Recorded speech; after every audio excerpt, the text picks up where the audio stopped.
Welcome to Sweet Life Beat Life. We hope this video helps.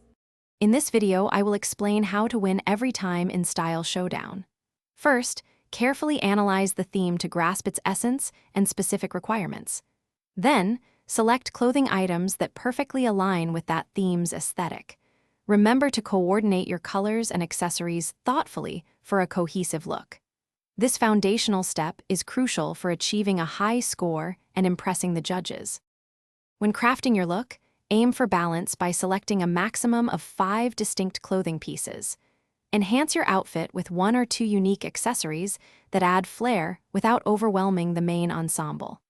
Crucially, choose an avatar pose that perfectly complements the mood and style of your chosen attire. These details elevate your presentation significantly. To truly master Style Showdown, interpret themes creatively, always staying true to the core concept. Avoid overly literal interpretations. Instead, infuse your outfit with a unique, stylish twist that showcases originality. Don't be afraid to experiment with various fashion genres to create a distinctive look that captures attention and earns higher scores.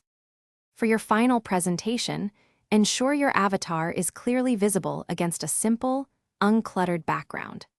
Good lighting is essential to highlight all the intricate details of your carefully chosen outfit. Additionally, vote strategically in other showdowns to understand popular styles and emerging trends, giving you a significant edge in future competitions. Thanks for watching. Consider subscribing if we helped you.